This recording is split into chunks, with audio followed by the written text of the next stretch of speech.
Estamos comenzando con un nuevo programa de Bienvenidos al Tren. A ver qué hora es. Son las 20:30. Efectivamente, estamos en vivo en la pantalla de Bravo TV y quiero hacerte una aclaración. No soy producto de una inteligencia artificial. Soy una persona humana, con una inteligencia natural, acorde, moderada, acorde a mi origen, edad y formación. Esto no es muy novedoso, pero al menos no necesito secar el planeta para funcionar. Yo con 3 empanadas me arreglo, te puedo tirar 24 horas más o menos regulando la energía. ¿A qué viene esta aclaración? Mira, el intendente de Zárate nombró a una inteligencia artificial como funcionaria del municipio. Sí, efectivamente. Con esta medida, Zárate se convierte en la primera ciudad de Argentina en integrar formalmente a un sistema de inteligencia artificial dentro de su estructura orgánica estatal. Ojo, no es la primera funcionaria del mundo, porque desde hace un par de meses Albania tiene una ministra creada por inteligencia artificial. Creo que es una especie como de Sturzenegger artificial, pero no estoy del todo seguro. Pero acá sí es toda una novedad. La nueva empleada municipal de Zárate, ¿sabés cómo se llama? Sara. Zárate, Sara, sí, con Z. Y fue nombrada directora general de atención al vecino no humana. En principio, Sara no parece muy distinta de esos robots que te responden por WhatsApp casi tan rápido como las ganas que te vienen de revolear el teléfono tras la enésima vez que te ofrece escribir A si querés volver a las opciones anteriores. Lo bueno es que, a diferencia de los empleados municipales humanos, Sara no toma mate mientras atiende. Claro, la computadora que la alimenta se toma todos los ríos de la Patagonia, pero eso no se ve. Sara no se toma vacaciones, no reclama aguinaldo. Eventualmente se cuelga, sí, pero no requiere ART. Con apretarle el botón de reinicio alcanza y sin riesgo de que te acuse de acoso sexual en el trabajo. Lo que no se entiende es por qué ya la nombraron directora general. ¿Acaso Sarita entró con acomodo? ¿Cómo fue que tan rápido está ocupando un puesto jerárquico? Pregunta sin respuesta. Y esta noticia de Zárate se vincula con esta otra que te voy a mostrar, ocurrida del otro lado del globo. En Japón, una mujer se casó con un hombre hecho con ChatGPT. Sí, Kano, allí la estás viendo, una oficinista de 32 años, decidió formalizar su vínculo con Lune Klaus, un personaje digital creado por ella misma a través del conocido chatbot de inteligencia artificial. Es raro, pero un poco la entiendo. El ChatGPT es el esposo ideal. No se queja si no hay nada para comer en la heladera. Te dice lo que vos querés escuchar cuando le preguntás cómo te queda lo que tenés puesto y no paga pasaje cuando querés irte de vacaciones en pareja. Pero también me genera preguntas. ¿Qué pasa, por ejemplo, si te quedás sin datos? ¿Sería el equivalente al hoy mejor no, me duele la cabeza de los humanos? Eso sí, el chatbot es una pareja no apta para personas celosas. ¿Acaso cómo sabés que el robot no le está diciendo lo mismo a otras 5 millones de personas en el mismo momento?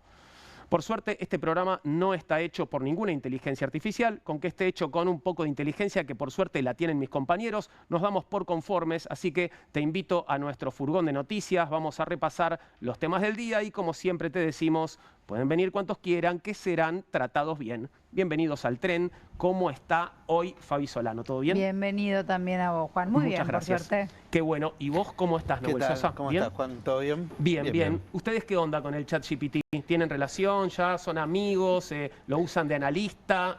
¿Algún tipo de aplicación? Poco y nada. Bien. Solo para observar, digamos, cómo funciona, pero la verdad que no. Lo estás observando, le tenés desconfianza, lo mirás le con tengo recelo. a todo lo que sea inteligencia artificial. La verdad que debería, porque tengo entendido que a las personas que trabajamos con información nos resuelve muchos problemas, pero todavía estoy tratando de mantener el ejercicio analógico. Me gusta. ¿Y vos, Nahuel, qué onda? Mira, justo ayer tenía un contrapunto con un colega. Pero yo soy medio, como profesor, soy medio clásico. O sea, si pido una monografía y tiene mucha inteligencia, la repruebo, ¿no? Claro.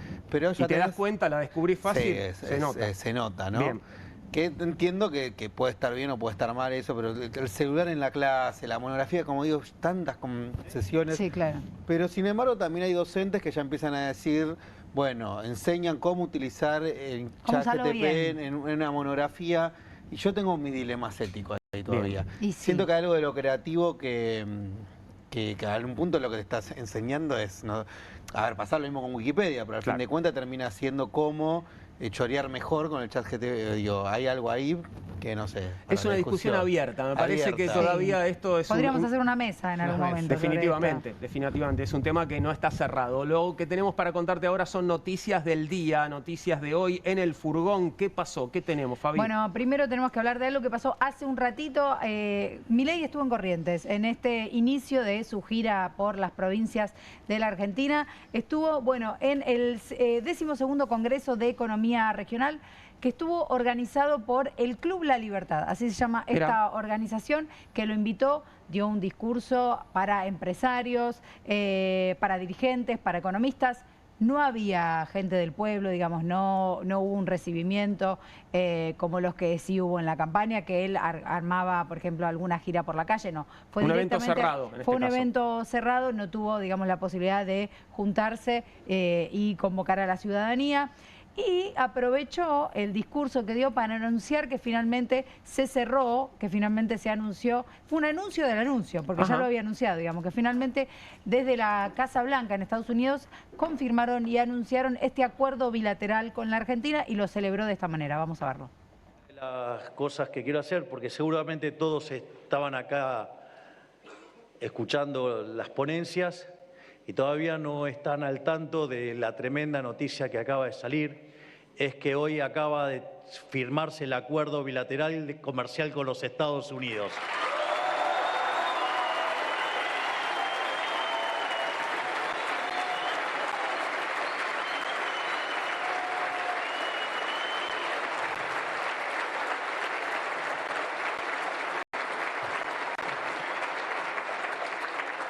Así es que, como verán, estamos fuertemente comprometidos en hacer grande la Argentina nuevamente. Bien, esperemos que sea un acuerdo beneficioso para las partes. No tenemos los detalles, ¿no? No tenemos los detalles, sabemos a grandes rasgos que incluye la eliminación de aranceles, la apertura de mercados y acceso a exportaciones, regulación para bienes tecnológicos, compromisos en materia laboral, ambiental, en teoría, y digital, y beneficios para las principales exportaciones, como por ejemplo carne, acero, cuestiones que Argentina también en ese sentido se puede beneficiar. Yo creo que debería pasar por el Congreso este acuerdo antes de ser anunciado, pero bueno, estas son cosas que pasan durante la gobernación de Javier Milei. También durante el discurso volvió a insistir en la importancia de la propiedad privada para atraer las inversiones, de alguna manera en línea con su programa de desregulación y reducción del Estado. Y un dato político para mostrar cómo empieza esta gira. El presidente, de nuevo, en un evento empresarial, no se juntó con Gustavo Valdés.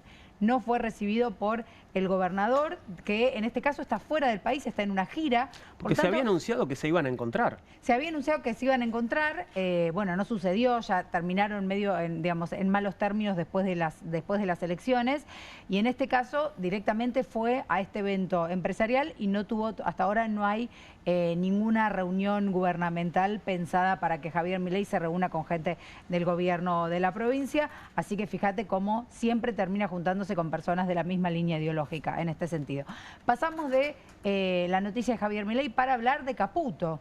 ¿Por qué? Porque el ministro de Economía estuvo en la 31ª conferencia industrial en el pituquísimo Centro de Convenciones de Buenos Aires. También le habló a empresarios, le habló a sectores de la industria. Algo llamativo para destacar, su discurso no fue de los más aplaudidos, hay que decirlo. ¿A quién aplaudieron más? Y a Cabrales, bueno, que fue quien abrió el discurso. Y les convida cafecito. Y les convida cafecito y les convida un poco también del programa industrial, porque si algo hizo Caputo fue no hablar ni hablar de un proyecto que hable de la industria. ¿De qué habló? Parecía el ministro de Finanzas de Macri, más que el ministro de Economía. ¿Qué hizo? Fue defender básicamente su régimen cambiario, este esquema de flotación entre bandas. Aseguró que este esquema está bien calibrado, que lo van a seguir sosteniendo y que en ningún lugar del mundo el dólar flota libremente como lo habían anunciado previamente. Vamos a ver entonces a Caputo con los industriales. a la volatilidad en la demanda de dinero, la volatilidad política. Tampoco podemos darnos el lujo de flotar libremente en un país que tiene la volatilidad política que tiene Argentina y cada 2 años. Es decir, mientras la alternativa siga siendo el comunismo, es muy difícil flotar, muchachos, es muy difícil, porque si cada 2 años la alternativa va a ser que puede venir alguien que va a ir para el otro lado, no que va a venir alguien de izquierda como es la izquierda en muchos países del mundo, que no va para el otro lado, o sea, toma la misma autopista que toman, digamos, todos, ¿sí? Con algunos matices, en algunos países más marcados que en otros, pero no van para el otro lado. Entonces gana la derecha, gana el centro, gana la izquierda, todos van por la misma autopista, no van para el otro lado. En Argentina sí, en Argentina hay gente todavía y hay políticos con cierta aceptación que quieren ir para el otro lado. Entonces, obviamente, cada 2 años, cuando llegas a una situación así, se produce lo que pasó los últimos 4 meses, que lo vimos todos, y para el que decía que no era un riesgo político, bueno, vaya si no lo era, ¿sí? ¿Cuántos dijeron, que en realidad, que las LEFI, que el tipo de cambio? No, nada de eso pasó. 2 cosas. Bueno, lo que está defendiendo Toto Caputo es las bandas, ¿no? Las de bandas, flotación. La exactamente. flotación libre dice no se puede porque acá esto no puedo creer que le tomen en serio cuando dice que la alternativa de poder es el comunismo. Y aparte, Nunca el comunismo fue alternativa de poder en nuestro país, jamás. Yo pensaba, si el comunismo va por la misma autopista que la derecha, no es comunismo. O sea, No, claro. es la autopista contraria. Viste que él dice que en otros países el cambio es por la misma autopista. Sí, viste que decía, bueno, la izquierda va por la misma autopista. Bueno, si va por la misma autopista no sería izquierda. Después, por otro lado, pensaba, las bandas de flotación tampoco es algo típico en otros países. No. Me parece que tiene que ver con esta idea de la economía bimonetaria. O sea, Las en Brasil, características más allá de propias de la Bolsonaro, Argentina, por tal cual. ejemplo, o Lula, no tienen ese esquema. Sí, y además lo que llama la atención es que siempre utiliza las mismas excusas y habla de la volatilidad política para no hacerse cargo de lo que fue la promesa de campaña, que era, bueno, que finalmente el dólar quede libre. Pero algo importante que está en todos los medios de comunicación es que trascendió que después en reuniones privadas parte del equipo económico de Caputo se reunió con empresarios y lo que les propuso es, y les dio algunos detalles de lo que sería la próxima reforma laboral, y entre las características de esta reforma laboral estaría la eliminación del monotributo. Esto es una noticia realmente importante, me parece, a tener en cuenta, porque bueno, en este régimen alcanza a más de 3 millones de personas en nuestro país. ¿Qué pasaría con esta forma de trabajo? ¿Tiene que ver con una formalización o directamente es promocionar el trabajo informal y el trabajo ilegal? Bueno, esto va a ser parte del debate, me parece, en los próximos meses en lo que tiene que ver con la reforma laboral. Pero ya que haya trascendido esto del monotributo es porque hay alguna intención para debatirlo hay del gobierno nacional. Si te parece, pasamos ahora a también una medida de corte económico vinculada a los regímenes de privatización, porque Milei anunció que se inicia el proceso de privatización de AISA, de agua y saneamiento, que en realidad lo que es el próximo paso de algo que ya había sucedido con la ley Bases, ¿no? El anuncio de la privatización. Entonces el gobierno oficializó el inicio de la privatización de la empresa estatal de agua y saneamiento a través de un decreto que fue publicado en el boletín oficial, que aprueba el texto de este nuevo marco regulatorio. Hay un punto muy importante que me parece que es a destacar, porque marca cómo va a ser esta nueva forma de pensar el agua, que ya no es considerado un derecho básico, un derecho realmente necesario para la vida y la calidad de vida de los argentinos, ya que desde ahora, lo tenemos aquí atrás, es el punto más polémico, se habilita que se te corte el agua por falta de pago. Lo leo, mira, la concesionaria está facultada para proceder al corte del servicio público por atrasos en el pago de las facturas correspondientes sin perjuicio de los cargos por mora e intereses que se establecen en el presente marco regulatorio. Te corto el servicio y por supuesto te voy a cobrar los intereses en lo que tardes para pagármelo. Procederá el corte por falta de pago de una factura con una mora de como mínimo 60 y 15 días para los usuarios residenciales y no residenciales, respectivamente, contados a partir de su segundo vencimiento. Hasta ahora solamente se podía restringir y ahora te pueden cortar el agua Si después de 60 días de atraso, digamos, no pagaste y 15 días para otros usuarios, esto 60 días para si es una casa, 15 días si es otros usuarios, previa notificación. Es decir, que ahora directamente te pueden cortar el agua, algo que no sucedía hasta el día de hoy, ¿no? Y esto tiene que ver con que se deja considerar el agua como un elemento, un derecho básico de las familias.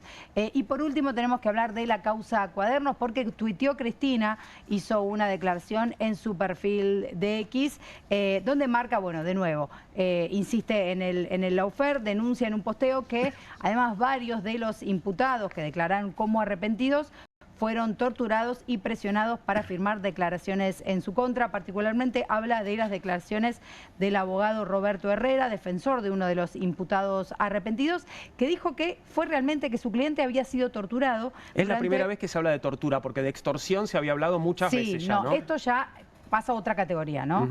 Una persona que había sido aislada durante cerca de un mes bajo un reflector encendido las 24 horas del día.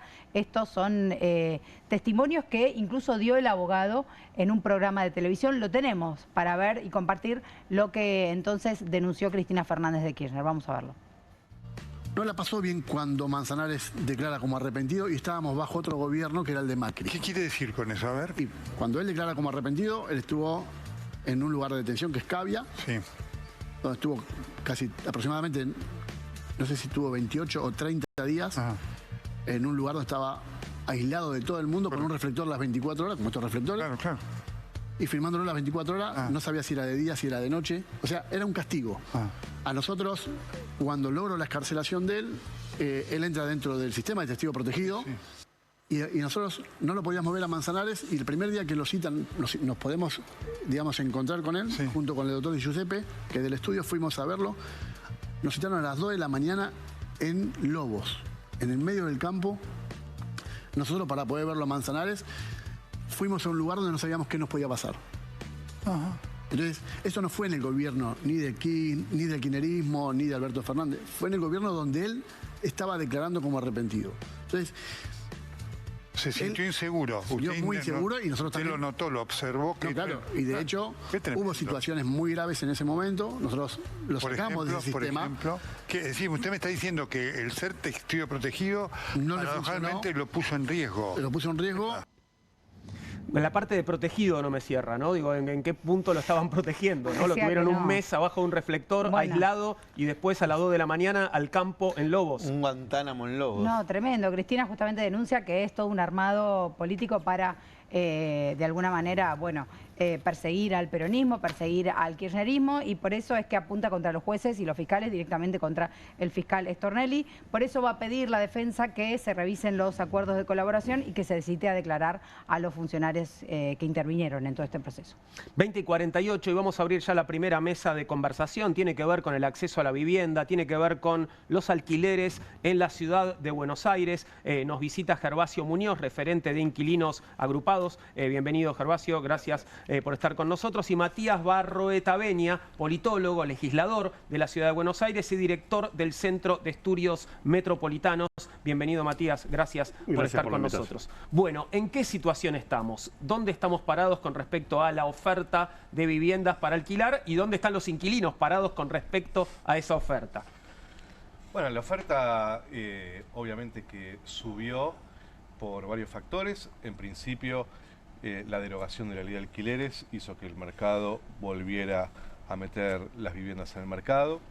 Y por otro lado, también que la derogación de la ley de alquileres, la liberación de todos los precios, y a través del decreto 7023, hizo que sea cada vez más difícil poder pagar un alquiler y también entonces que aumente la oferta. Pero el otro factor, te diría, último factor en este sentido de oferta, es que los contratos hoy son muy cortos y por lo tanto hay un recambio permanente de oferta de vivienda, cosa que no pasaba con la legislación anterior, en donde los contratos eran un poco más largos, y eso automáticamente te bajaba 30% de la oferta. Y la situación en la que estamos es, bueno, un poco la del resto de la gente, ¿no? Medio en el horno, con condiciones muy abusivas que se firman en los contratos de alquiler, contratos cortos, pero además actualizaciones cada 2-3 meses. Además de las actualizaciones, el hecho de los contratos cortos hace que tengas que pagar más seguido depósitos, por ejemplo, más allá de todo lo engorroso de tener que mudarte cada vez más seguido, del estrés, de tener que estar pensando dónde voy a vivir el año que viene. Exacto. Y así, eso, ¿no? Sí, y también que el decreto 7023 establece algunas pautas para alquilar vivienda que son realmente terribles. Todo a cargo del inquilino, ¿no? Los arreglos de la vivienda, las expensas, los impuestos, absolutamente todo. Y después algo que no se conoce mucho, que también regula el decreto 7023, es que los dueños de las viviendas pueden finalizar el contrato en cualquier momento y por cualquier motivo. Entonces se empiezan a firmar muchos contratos con esas cláusulas y eso básicamente hace que, un poco lo que vos decías, que estés todo el tiempo pensando cuándo me va a llamar el dueño y me va a decir acá se termina el contrato, dónde me voy a ir a vivir, pero sobre todas las cosas, y yo creo que eso describe bastante bien el modelo político actual, eso lo que genera es que vos no reclames absolutamente nada. Porque si reclamás algo, automáticamente el dueño de la vivienda puede decir se acaba de terminar el contrato. Miedo ¿no? al reclamo. Disciplinamiento total. Claro. Es una forma de decirnos, no se animen nunca más a pelear por ningún derecho, ¿no? El decreto 7023, anunciado el 20 de diciembre del 23, lo anuncia Milei en cadena nacional, no se acordarán. Lo primero que anuncia él ese día es deróguese la nefasta ley de alquileres. Y eso no solo lo dice, eso está escrito en el decreto. 3 meses después, el Fondo Monetario Internacional felicita, en la primera revisión de gobierno de Milei, felicita al gobierno por haber terminado con la ley de alquileres. Ese es un poco el panorama en medio de crisis habitacional y social que vivimos los que alquilamos, ¿no? Desde el lado de los inquilinos, vamos a un legislador. Sí, a ver, como Centro de Estudios Metropolitanos, que es un centro creado hace casi 10 años por la UMET, la Universidad Metropolitana de la Educación y el Trabajo, junto a la Universidad Nacional de Burlingame y la Universidad Nacional Arturo Jaureche de Florencio Varela. Nosotros hace un tiempo que venimos haciendo, hace 1 año y medio más o menos, un monitor de acceso a la vivienda y eso nos permite observar, ¿no?, esta dinámica que describía Gervasio, pero en el último año es verdad que después de la derogación de la ley de alquileres hubo un aumento de la oferta, porque además recordemos que hubo mucho tiempo donde se anunciaba que se derogaba la ley, ¿no?, con lo cual había una retracción de la oferta. Además también había, por el tema del dólar, antes de la media devaluación de diciembre del 23, había una competencia con Airbnb, con las plataformas, toda la búsqueda de esa renta mayor por ese lado, que después fue volcada también al mercado habitual, porque bueno, porque cayó el turismo, por el tema de la diferencia de dólares. Si vemos el último año hay una caída de la oferta en departamentos de 2 ambientes del 14.6%. Es decir, son los más buscados, ¿no? Hay menos oferta, exactamente, pero además el 50% de la oferta está en Belgrano, Palermo y Caballito. Esto, ¿qué es lo que pasa? Tiene que ver con el modelo de ciudad. Ahí mezclo el otro sombrero de legislador, ¿no? Lo que ha hecho la Ciudad de Buenos Aires durante todos los últimos años es un modelo extractivista que ha ponderado tratar de generar mayor valor agregado en el metro cuadrado, sobre todo en algunos barrios, lo que hace que se construya con fines especulativos. Claro, pues nombraste los 3 barrios más caros de la ciudad, ¿no? Claro, son los barrios más caros y lo que más rinde en términos de modelo inmobiliario es construir departamentos pequeños. Entonces tenemos hogares, inquilinos, que son familias. Torres, que muchas veces en Caballito, claro, torres, pajareras, chiquitas, rinde más por metro cuadrado. Y las familias tienen un 2,3% de habitantes, si se quiere, de miembros por familia. Entonces hay un desacople entre lo que buscan y la oferta que está diseñada de esa forma. Y hay mucho de eso que es reserva de valor y que va al aumento del precio del inmueble en el largo plazo, que es el modelo Puerto Madero, ¿no?, donde el 38% está vacío. Claro. Entonces lo que vemos en la ciudad es que hay un aumento de las personas que en situación de calle, aumento de las personas que viven en barrios vulnerables, en villas, el 10% de la población, 330.000 personas que vienen creciendo, un 38% de inquilinos, más o menos, que es más de 10 puntos de lo que había hace 10 años, y por el otro lado se construyen millones de metros cuadrados, más de 10 millones en los últimos 10 años, que quedan vacíos, muchos de ellos, en especulación inmobiliaria. A esto tenemos que sumar que el inquilino que tiene, ¿no?, El salario. El salario, hay un ancla salarial que va haciendo que pierda contra la inflación y que pierda contra los alquileres. En el último año, el alquiler creció un 45,8% y la inflación fue del 37,4%. Es decir, está cada vez más complicado poder llegar y eso hace que hoy sea 3 salarios mínimos, pagaron 2 ambientes en promedio en la ciudad, que sean 2 jubilaciones y media, que para un trabajador registrado sea el 61% de su ingreso y todavía tiene que pagar expensas y servicios. Claro. Que ahí es el otro número, vestirse, que es el dinero disponible, ¿no? Porque a veces cuando miden algunos indicadores, que ya me parece que hay que discutir de pobreza y demás, se mide el tema de el ingreso. Pero si vos tenés el aumento y las tarifas en el nivel más alto de los últimos 20 años y tenés un montón de costos asociados, entonces, bueno, lo que pasa es que no tenés ese dinero disponible y las condiciones de vulnerabilidad que, bueno, ya describió. Cayó la oferta, sigue habiendo un 40% de oferta en dólares, lo cual no es conveniente para el inquilino, pero muestra el fuerte arraigo que tiene la dolarización que viene desde la dictadura militar, ¿no? Cuando se dolarizó el mercado y no se pudo revertir. Ahí les quería preguntar a los dos, ¿no? Si uno tuviera que llevar esto un poco a qué está sucediendo en otros países, ¿no? Porque uno podría decir dos cosas. La primera, que países que no son de izquierda en los términos de Milei también tienen formas de regulación, ¿no? Incluso países hasta que son conservadores. Y dentro de eso, sí sería de izquierda, preguntarle puntualmente sobre Nueva York. O sea, el candidato que acaba de ganar, intendente, puso como uno de sus ejes el alquiler, ¿no? Como una preocupación. Me parece que una de las grandes diferencias que hay con otros países es que nuestra dirigencia está muy vinculada al negocio inmobiliario. Entonces, después, en términos discursivos, está todo genial, pero tenemos un problema grave. Uno ve las declaraciones juradas y lo primero que hacen es comprarse departamentos y departamentos y departamentos para renta, pero después en las declaraciones juradas no hay declarado ninguna renta, ¿no? Entonces, ese me parece que es uno de los problemas que nos diferencian de otros países del mundo. En términos de política, yo no me iría a otros países. La Argentina lo hizo en otros momentos. No se inventó nada nuevo desde que se interviene el mercado de la vivienda. Argentina prohibió la vivienda vacía por más de un mes por decreto durante el gobierno de Perón. Durante el gobierno de Perón se congelaron los precios de los alquileres. Mamdani, el que salió elegido de Nueva York, plantea congelamiento de alquileres. Pero hay una diferencia, más allá de diferentes regulaciones que existen en el mundo, y es que una de las cosas que plantea Mamdani en Nueva York respecto a congelamiento de alquileres es sobre las viviendas públicas, sobre los alquileres protegidos, en realidad. Acá, en la ciudad de Buenos Aires, en la Argentina, no existe una sola vivienda pública en alquiler. No existe un solo barrio, una sola vivienda con alquiler protegido.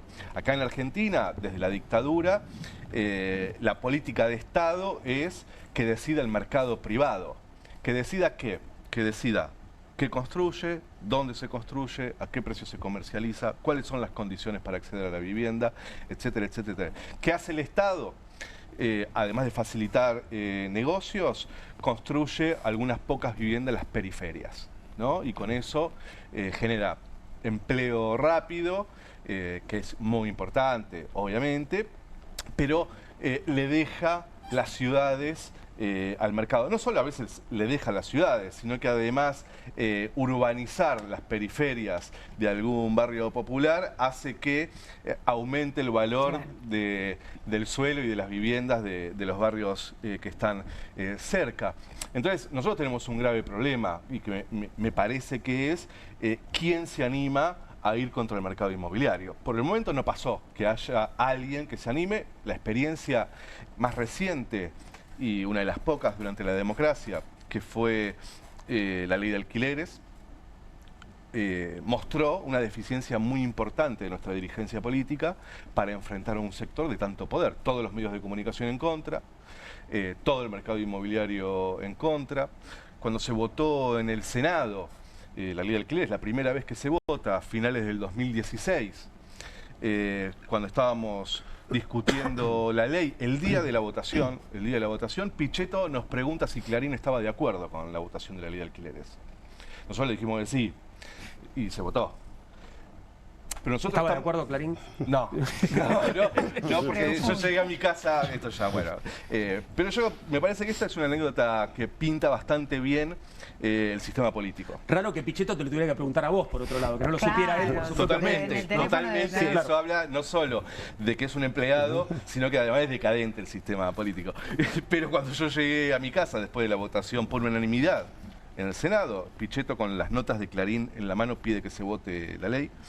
Cuando llegué a mi casa puse TN y estaban haciendo una editorial furibunda en contra de la ley de alquileres. Bueno, después pasó todo lo que pasó, ¿no? Pero me parece que hay un tema para resolver que tiene que ver con que si estamos realmente de acuerdo en que la vivienda tiene que ser un derecho. Si tiene que ser un derecho, hay que hacer todo para que lo sea. O si tiene que ser un negocio y por lo tanto seguir con este esquema en donde la vivienda está dolarizada, como decía Matías. La vivienda está dolarizada desde Martínez de Oz y nadie habla de esto, ¿no? Sí, recién los escuchaba y pensaba que por supuesto lo urgente es garantizar la vivienda, garantizar el techo de las familias, de los argentinos. Pero también hay algo importante que es, y me parece que lo dijiste vos recién, Matías, el modelo de ciudad. Y más que el modelo de ciudad, el modelo de ciudadanía que propone la inquilinización, ¿no? Porque estamos pensando ciudadanos completamente desterritorializados, sin vínculo con su territorio, sin vínculo con la comunidad. Se pasa del modelo de familia a personas solas que habitan sus casas, que postergan los proyectos familiares, los proyectos colectivos. La cuestión de los perros, de repente hay más perros que niños. Entonces me pregunto cómo habla también la cuestión de los alquileres y de los inquilinos del modelo de ciudad y de ciudadanía que está proponiendo este gobierno. Sí, ahí, a ver, acá en la Ciudad de Buenos Aires particularmente tenemos mucho para ver hacia el pasado, no porque recordemos, ¿no? La dictadura militar cuando subió a los habitantes de los barrios populares y los tiró en el conurbano del otro lado, hubo un intendente que no fue Cacciatore, sino el que siguió, que hablaba de merecer la ciudad. Que Oscar Ollak le dedicó un libro, ¿no? Que era el derecho a la ciudad, porque es un debate que aún hoy en las reuniones privadas te dicen, bueno, hay que pagarla, hay que merecerla. Esta discusión es global, hoy está en Europa, en Estados Unidos, o sea, no es casual que surja en Nueva York porque es algo que está, el tema de la vivienda, por diferentes motivos, ¿no? La valorización como inversión, los grandes fondos de inversión como BlackRock y demás, y cada particularidad en el país, no es lo mismo Alemania, que tenía vivienda pública, que venía de ser comunista y que la compran los fondos de inversión porque había muchas regulaciones, que mercados más desregulados. En el caso de la Argentina, como se dijo, hubo, bueno, Irigoyen, Perón, ¿no? Si no quiere trazar una línea histórica, en el caso del peronismo, la Ciudad de Buenos Aires entra con cerca de un 30% de propietarios, más o menos, y termina con casi el 70% de propietarios, porque ese congelamiento de la ley de alquileres obligó a muchos de los propietarios a vender, es decir, importa la política pública y lo que se hace.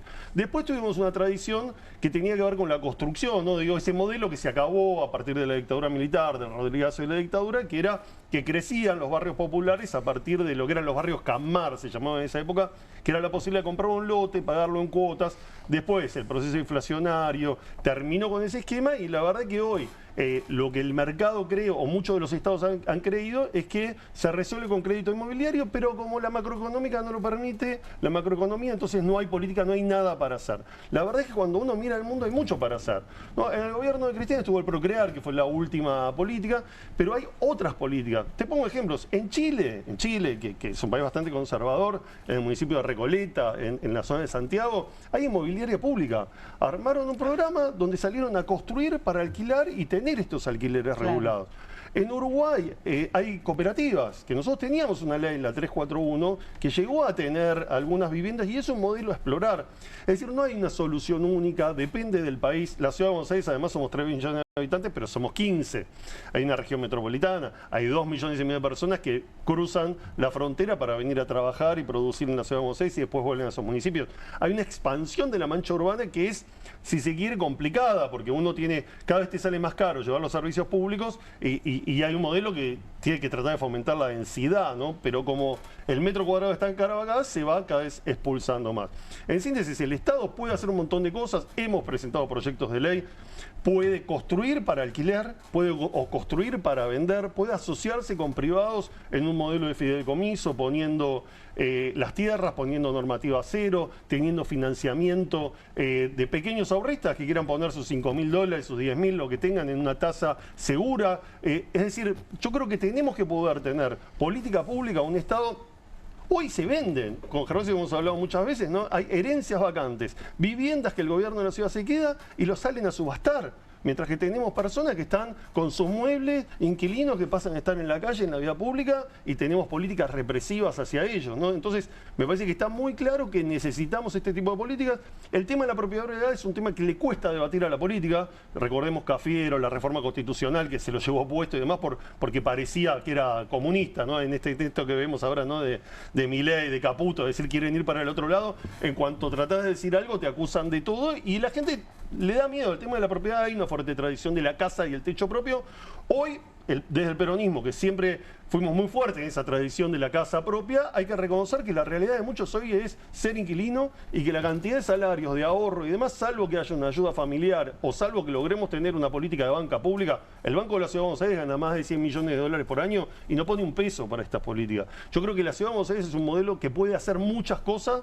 En algunos otros distritos hay algunas políticas a nivel país, hay problemáticas diferentes, el alquiler temporario, en Bariloche, en los lugares turísticos, se está llevando puesta a la población habitual, hay problemas urbanos, pero creo que es una agenda que se está planteando y que tenemos que aprender de otras experiencias, pero con lo único que tiene la Argentina. Cada país necesita su propio desarrollo de políticas y no copiar otras cosas, porque tiene mucha complejidad y no se resuelve con una sola herramienta. Bueno, dado que no hay políticas con respecto al acceso a la vivienda en este momento, porque no parece interesarle a esta administración y todo queda en manos del mercado, hay algo que igual no termino de entender, porque se supone, siempre nos dijeron que si aumenta la oferta, deberían bajar los precios. Pero esto no está sucediendo. ¿Por qué no sucede? No. Bueno, el INDEC informó inflación ayer, creo. 2,3. 2,3 desde que se terminó la ley de alquileres. Todos los meses los alquileres están por encima de la inflación. En este año creo que fue 32% la inflación. No, anual, octubre 24, octubre 25 fue del 32%, claro. Mientras que los alquileres aumentaron 87%. Eso es dato del INDEC, no de Zonaprop o de páginas web del mercado. El INDEC informó que los alquileres quintuplicaron la inflación desde que asumió Milei, ¿sí? Obviamente, parece mentira tener que explicarlo otra vez, pero cuando el mercado puede hacer cualquier cosa, lo que hace es en función de los intereses del mercado. Y el único interés que tiene el mercado es ganar guita.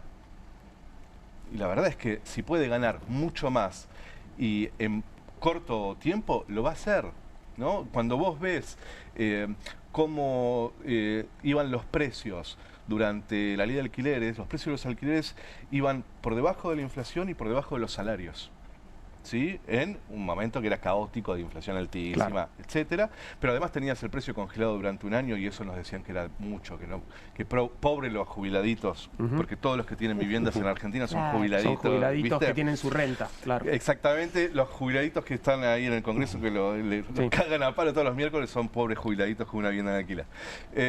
Bueno, a partir de la derogación de la ley de alquileres, eso se da vuelta. Alquileres por encima de la inflación, alquileres muy por encima de los salarios, y básicamente es porque el Estado les permitió hacer lo que querían. Yo creo que una de las discusiones que hay que agregar a qué se hace es empezar a saber quiénes son los dueños de las viviendas en Argentina. Ponerle nombre y apellido, claro, ¿no? Saber cuántas tienen, dónde las tienen, cómo las hicieron, porque si no me parece que la discusión siempre es qué mal que estamos. Los inquilinos, che, le estamos pasando re mal, somos un montón, etcétera.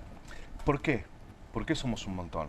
Bueno, porque hay sectores que se están quedando con las viviendas, hay sectores como Eduardo Edelstein, como Wertheim, el que fue embajador hasta hace poco, como el dueño del Malva, Constantini, y tantos otros, que se quedan primero con terrenos públicos, con tierra pública. Es mentira que son unos genios de las finanzas y de la economía y crecieron porque son no sé, iluminados. La riqueza que tienen, las viviendas que tienen, los negocios inmobiliarios que tienen, lo hacen gracias al Estado, porque el Estado les da suelo muy barato. El edificio del Plata, por ejemplo, que se lo vendió, creo que Larreta, muy barato a Eduardo Elstein, para que ahora haga un montón de viviendas para alquiler turístico en plena 9 de julio. Uno de los edificios más modernos que tenía la ciudad. Carlos Pellegrini Sarmiento. Sí, ahí. Primer edificio de arquitectura moderna, edificio del Plata, Eduardo Elstein. Bueno, eso me parece que hay que discutir. ¿Por qué la concentración de las viviendas en Argentina? Tenemos una de las tasas de propietarios más bajas en décadas, ¿no? Y se duplicó la cantidad de inquilinos en los últimos 20 años, ¿sí? Bueno, hay un modelo en Argentina, en Latinoamérica, pero en Argentina de concentración de las viviendas que va a generar consecuencias gravísimas, ya está generando consecuencias gravísimas, y creo que hay que empezar a decirlo con todas las letras. ¿Quiénes son los responsables? Fundamentalmente, y cómo salimos de esto. Tenemos que cerrar, Matías, pero te dejamos el cierre. No, hay cosas que se pueden hacer. Por ejemplo, está el impuesto a la vivienda ociosa, ¿no? En Europa, en muchos países europeos, si uno tiene una vivienda, además de la propia, otra para alquilar y demás, o si tiene más o es multipropietario, tiene que pagar el doble de haber. En Uruguay hay que pagar el doble de impuesto inmobiliario en la medida en que la vivienda está vacía. Nosotros cuando hicimos el seguimiento de Airbnb y demás, veíamos que había mucho multipropietario, personas que alquilaban más de 10 departamentos. Entonces uno siempre te salen, es verdad, con la jubilada o el jubilado que tiene un ahorrito y tiene el alquiler, entonces parece que uno le quiere sacar lo que tiene para comer. La realidad del mundo inmobiliario es que es otra, pero también es verdad que hay sectores medios acomodados que lo han utilizado como reserva de valor en un país que ha tenido cepo, falta de acceso al dólar, era la forma de dolarizar los ahorros confiando en que eso crece en el largo plazo. Entonces no les importa tenerlo vacío porque tienen otro tipo de rentabilidad. Y además lo que te decía antes, ¿no? La oferta no coincide con la demanda. Tenemos personas que cada vez tienen menos para pagar y se construyen los barrios más caros. Gracias a ambos por haber venido, Matías Gervasio. Un placer. Hacemos una pequeña pausa y continuamos enseguida con Bienvenidos al Tren. Tenemos varios temas por tocar, varias mesas de conversación. Esperanos que ya volvemos.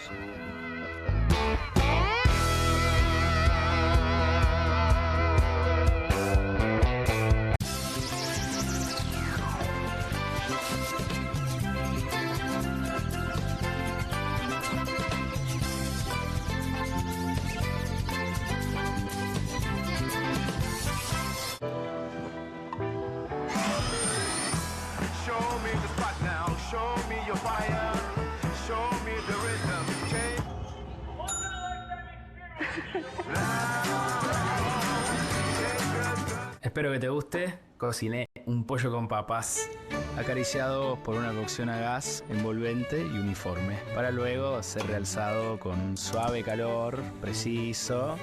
Ah, ¿lo hiciste al horno?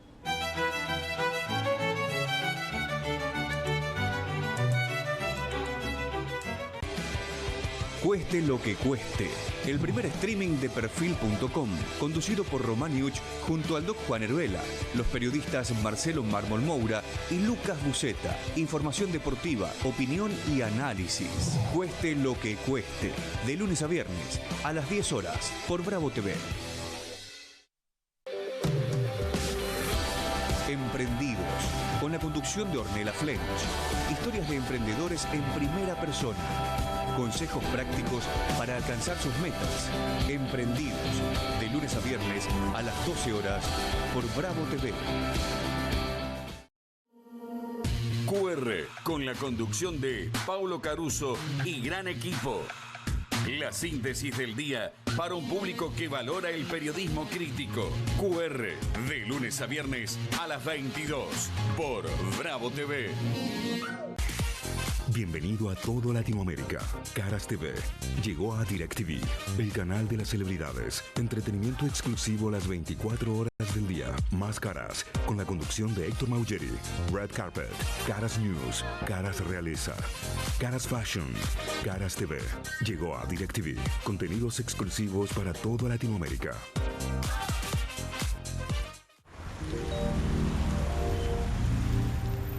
Bienvenidos al verano cordobés, naturaleza para hacer lo que querés, estrellas de folclore, rock, cuarteto de deportes y estrellas de verdad. Encontrar nuevos sabores, nuevas playas, nuevos amores. Un verano fácil para todos. Córdoba,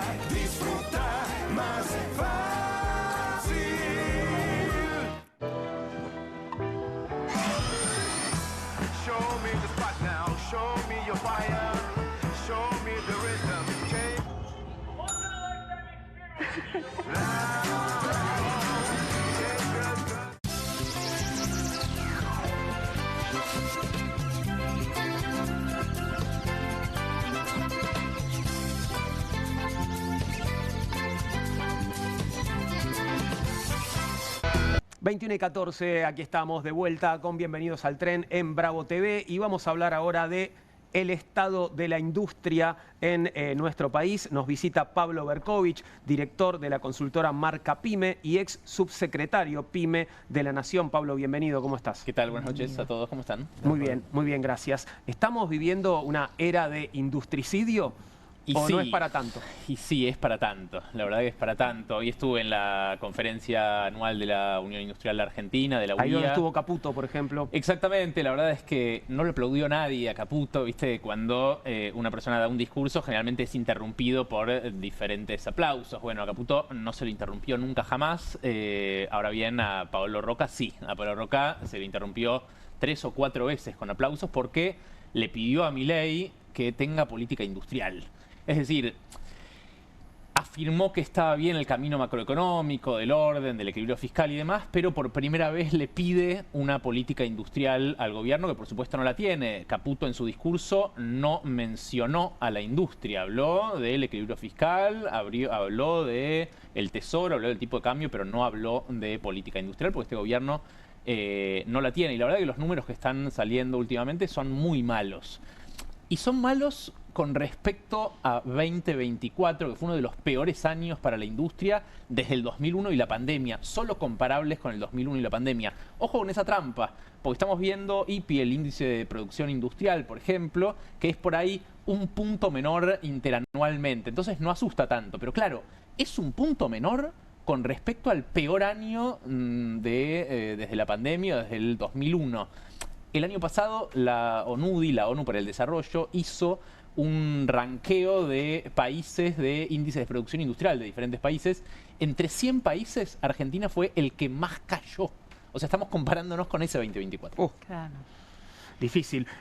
Ahora, no aplaudieron a Caputo, me decías, aplaudieron a Roca. Ahora, ¿por qué si le están reclamando al gobierno una política industrial que el gobierno no tiene, los grandes industriales como Roca han bancado y apoyado al gobierno hasta ahora? Sí, a ver. ¿Porque lo han hecho o no? Hay que hacer una diferencia entre las pymes industriales, las pymes en realidad, y las grandes empresas. Las pymes son el 98% de las empresas en el país. Cuando uno dice empresarios, engloba y generalmente dice, bueno, los empresarios. Los empresarios son muy diferentes. Están los grandes empresarios, que son el 2% de las pymes, de las empresas del país, y están las pymes, que son el 98%. Primero, hay que partir de eso. Después, efectivamente, algunos de los grandes empresarios, o la mayoría de los grandes empresarios, están con Milei, lo han apoyado desde siempre. En otras conferencias, no en la de la UIA, bueno, ayer fue la FIEL, digo, hay otras conferencias donde le muestran su apoyo a Milei. Y es cierto, querían este orden macroeconómico y se fijan en otras variables que por ahí no son la del empleo, ¿no? Nosotros estamos viendo cómo se destruyen. Yo trabajo con pymes todos los días de mi vida y veo y voy a las fábricas y veo cómo se despiden empleados de fábricas. Esos empleados de fábricas no están engrosando tanto como deberían el porcentaje de desocupación, porque al otro día, me lo dicen los dueños de las empresas, se abren un Uber, un Rappi o lo que sea. Entonces, el nivel de desocupación, si bien está subiendo, ya está en los 8 puntos, casi 8 puntos, no está en los 17, 20 del menemismo, ¿no? Claro. Y de vuelta, para llegar nosotros a ese 20% de desocupación que tuvimos casi en el 2001, fue una trayectoria muy larga desde la convertibilidad, desde el 89, más bien 92, 93, 95, que empezó a acrecentarse mucho la desocupación, hasta llegar a los casi 20 puntos del 2001. Entonces, tengamos en cuenta que las plataformas te van a recibir un poco de esos empleados de fábricas y de otros lugares, no para siempre, y ojo con perder empleos de la industria, que son los mejores pagos de todo el sector privado, y generar empleos de servicios muy mal pagos, ¿no? Pablo, recién hablabas de justamente cómo es el traslado del trabajo formal al informal, ¿no? Esto de la uberización de alguna manera, y trascendió que en las reuniones privadas del evento de hoy se habló con los empresarios de, bueno, la eliminación del monotributo como forma parte de, digamos, una parte importante de la reforma laboral. ¿Puede ser que los acuerdos con empresarios de la reforma laboral y tributaria sea la forma de convencer que tiene a los industriales Milei, ya que no tiene un programa industrial, digamos? ¿Puede que ese sea el vínculo? Mira, yo lo hablé mucho con los empresarios. Hoy casualmente fui a un debate de reforma laboral en un momento, entonces le mandé 5 o 7 mensajes a empresarios de diferente color político, que votaron otras cosas diferentes, digo. Y todos me dijeron, mirá, para que yo incorpore trabajadores en mi fábrica, en mi pyme, lo que tiene que pasar es que haya más actividad, haya más demanda. Yo no voy a salir a contratar de ninguna manera trabajadores a nivel masivo por cualquier reforma laboral que me generen.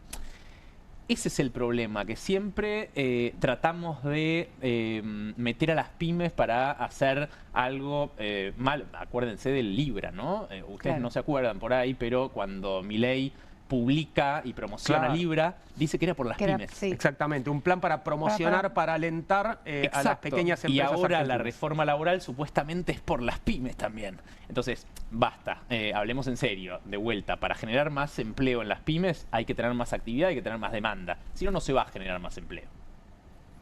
Se suele hablar muchas veces de que hay sectores estratégicos de la industria y otros como que no, y muchas veces dentro de estas narrativas neoliberales se justifica que los sectores que no son estratégicos, que no dan esa rentabilidad, o se reconvierten o desaparezcan. Sí. ¿Cómo ves esto ahora en la coyuntura del gobierno? A mí me parece que nosotros, y cuando digo nosotros los que estamos en la oposición, enfrente de Milei en todo, digo, en la mayoría de las cosas que hace, campo nacional, popular, progresista, peronista, como quieras llamarlo, tenemos malas palabras que no podemos tocar. Reforma laboral no podemos hablar, porque ¿cómo vamos a hablar de reforma laboral? Yo quiero tener una reforma laboral, por supuesto, seguramente muy diferente a la que plantee Milei, todavía no la sabemos, seguramente sea muy diferente.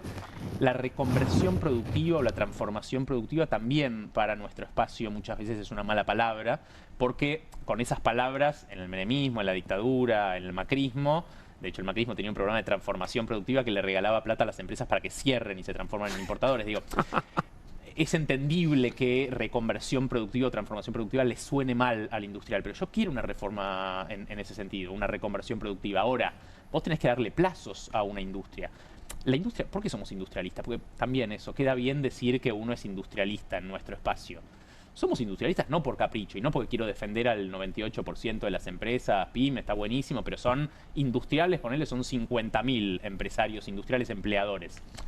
Me re gusta que generen empleo, está buenísimo, hay que defenderlo siempre, perfecto. Pero yo defiendo a esos empresarios porque generan 3 millones de puestos de trabajo, porque esos puestos de trabajo pagan 42% arriba de la media, porque si vemos toda la industria, con la agroindustria incluida, exporta el 50% a la industria. Entonces, respondiendo a tu pregunta, creo en esa reconversión industrial, creo que hay sectores estratégicos y creo que hay sectores que por ahí determinamos en una planificación como tenemos que tener, que hay sectores que no es que no son estratégicos, es que tienen que adentrarse en nichos más específicos que puedan competir, que por ahí tienen alta productividad, baja competitividad, y nosotros tenemos que hacer que se metan en un nicho más específico y puedan exportar más. Pero hay que darle plazos, no hay que decir, ¿sabés qué? Mañana vamos a abrir todas las importaciones como se está haciendo ahora. Mañana.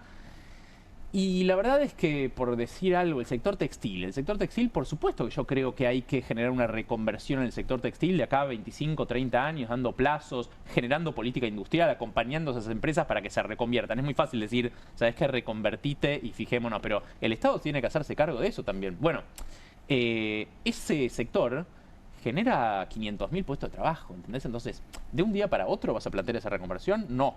Una reconversión, como en todos los países desarrollados del mundo, se plantea con plazos y con apoyo del Estado. Sí, perdón. No, recién te escuchaba hablar de la reconversión y pensaba qué difícil es plantear esto en un país como Argentina, donde el Ejecutivo cambia cada 4 años y con ello cambian absolutamente todas las políticas. ¿Existe en algún otro lugar del mundo? Obvio que China, Estados Unidos, digo, pero países que tengan también, como decía Caputo, la volatilidad política y se pueda sostener un proyecto industrial así, digamos, y que se sostenga en el tiempo, más allá del color político. Pero fíjate Brasil, nuestros vecinos. nuestros vecinos tienen una política industrial fuerte siempre. A ver, a la industria también hay que defenderla, pero no solo los estados tienen que defenderla, sino que hay instituciones intermedias que tienen que fortalecerse. ¿Qué pasó con Bolsonaro en Brasil? Bolsonaro, por supuesto, al principio quiso meterse con la industria, pero no pudo porque la UIESP, la Unión Industrial de San Pablo, que es muy fuerte, porque tienen mercados enormes ellos, entonces ya con el mercado interno tienen empresas muy grandes, el pyme de allá es grande en serio, no pudieron meterse con la industria. ¿Y por qué acá sí pueden? Porque hay instituciones intermedias que todavía no son del todo fuertes, porque no hay un consenso en el país de por qué tenemos que ser industrialistas.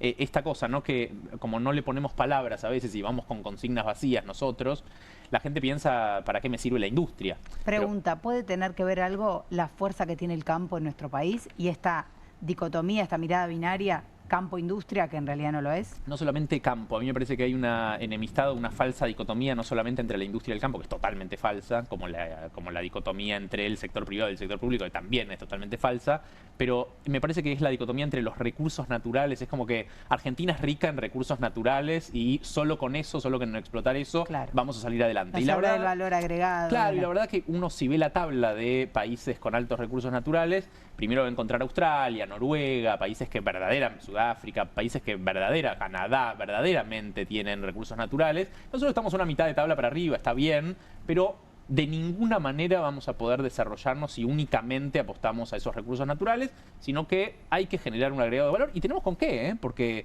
tenemos conocimiento en Argentina y eso nos diferencia mucho de otros países, no solamente de Latinoamérica, sino de otros países en desarrollo del mundo. Nosotros tenemos una plataforma industrial hiperdiversificada que es muy difícil encontrar en el mundo, en otros países en desarrollo, y una plataforma de conocimiento, investigadores, profesionales que saben, que pueden justamente generar ese puente con la industria y agregar valor y exportar con más valor agregado. Acaba de darse a conocer un posible acuerdo con Estados Unidos también, que me preocupa en términos de patentamientos, en términos de conocimiento. Hay que ver después la letra chica de eso, pero ojo con esos acuerdos, porque a ver, Estados Unidos tiene después un balotaje en donde Trump y Kamala Harris se pelean para ver quién es más industrialista y hay un consenso de que tienen que defender a su industria y está bien, pero después no hay ningún país desarrollado que quiera que otro país se desarrolle. ¿Por qué Trump va a querer que nosotros nos desarrollemos? Pónganse una mano en el corazón, piénsenlo.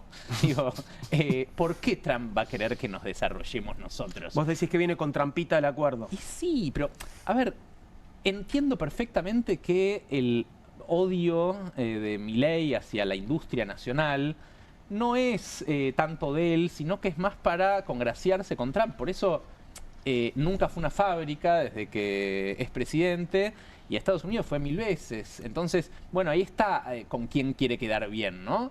Y por supuesto que Trump no quiere que haya una industria fuerte en Argentina, porque competimos, porque podemos competir. Pues nosotros exportamos diferentes productos a Estados Unidos, a Europa, a Asia, a África. Por supuesto que competimos con ellos. Vos hablabas, te hago una última pregunta, hablabas de una reforma laboral deseable, ¿no? Venimos hablando en distintas mesas de conversación sobre esa reforma laboral que no es la que propone el gobierno. ¿Qué elementos debería tener la reforma laboral deseable y posible también en Argentina, ¿no? Mira, primero hay algunas reformas laborales que son antiliberales y tienen algunas flexibilidades o flexibilización, que también es otra palabra que por ahí a nosotros no nos cae bien porque ha estado bastardeada. Pero, por ejemplo, poder cortar las vacaciones, poder tener una caja de horas, como se habla, que bueno, puedo repartirme. Pero ojo con esas cosas de flexibilizaciones, que están buenísimas, hay que hacerlas. Eso se hace con sindicatos fuertes. ¿Por qué? Porque yo voy empleado y te digo a vos, Juan, ¿sabes qué? Sos mi jefe, el viernes quiero ir a ver a mi hijo que tiene el acto de la escuela. No, no podés. Pero la ley dice no podés. Y ahí tengo que ir a un sindicato. Claro. Entonces, en esta relación de poder que es desigual, yo necesito un sindicato. Entonces, hay que ir para adelante con esas reformas, con esas flexibilizaciones, está buenísimo, con algunas que son antiliberales, pero después hay que respaldarse en sindicatos. Y por supuesto, yo lo que tengo que decir es, el ser humano trabaja más ahora, y lo pongo en el ser humano porque es importante decirlo así, ¿no? Como después de todos los avances tecnológicos que nosotros generamos, yo voy a fábricas hace mucho tiempo y en los últimos años pasan cosas impresionantes en las fábricas en términos de procesos de transformación digital. Está buenísimo. Todo eso lo creó el ser humano. Entonces, si el ser humano no puede aprovechar todos esos avances tecnológicos que creó el ser humano y estamos trabajando 14 horas por día, tenemos 5 trabajos cada uno, bueno, hay un problema ahí. Por nombrar el peronismo, lo que decía es vos tenés que trabajar 8 horas, vos tenés que descansar 8 horas y tenés que disfrutar 8 horas. Ese era el orden que trataba de expresar ese peronismo en ese momento, hace 70 años. Claro. Entonces, que ahora estemos hablando de personas que quieren trabajar 14 horas, 15, 16 horas es un problema. Y después la otra reforma laboral que quiero yo es una reforma laboral que no solamente discuta 6 millones de puestos de trabajo formales, porque eso es lo que estamos discutiendo al fin y al cabo, de una pega de más de 20. Claro.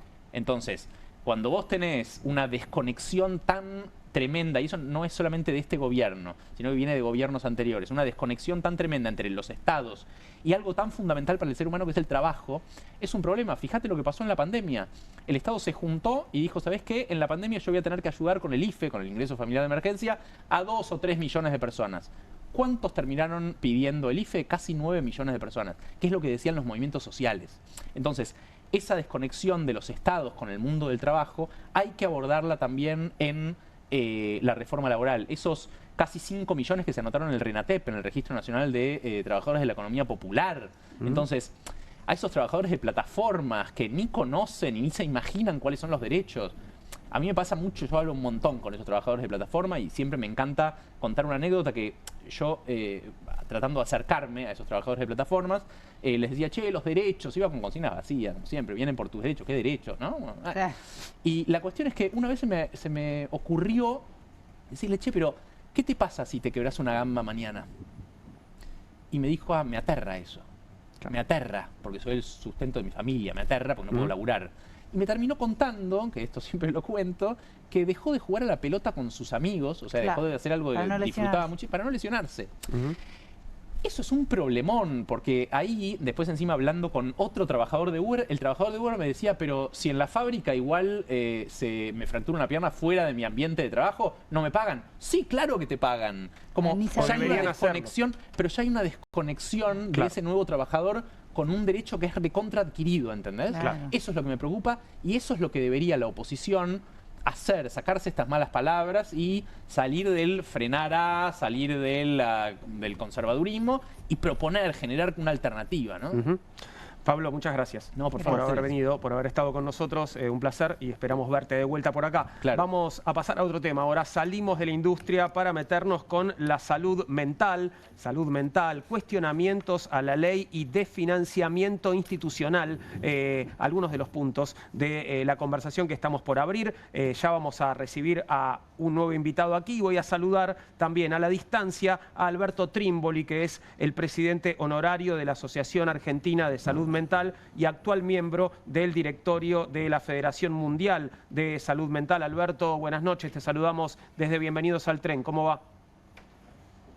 Hola, ¿qué tal? Buenas noches. Gracias por el contacto. No, gracias por atendernos. Saluda también a Alejandro Sapere, psicólogo, trabajador en el dispositivo de consultorios externos del Hospital Laura Bonaparte. Hace 33 años, Alejandro, bienvenido. Gracias por estar con nosotros. Gracias. Bien, se abrió de vuelta el debate, ¿no? Sobre la ley de salud mental a propósito de algunos casos, casos que han sonado mucho en la prensa, casos policiales. El último, el caso de esta turista brasileña, ¿no? Que falleció después de haber sido golpeada por una persona que estaba en la calle que tenía evidentemente problemas de salud mental. ¿Qué pasa con la ley? Digo, hay posiciones a favor y en contra de la ley vigente de salud mental. Me interesa la posición de ustedes. No sé si querés empezar, Alejandro. Sí, buenas noches. Esto es como ponerla, el tero pone los huevos en un lado, pero lo hace con una intención de que es cuidar los huevos. Acá se le echa la culpa de lo que a la ley de salud mental, cuando en realidad acá de lo que se trata es de una cuestión presupuestaria.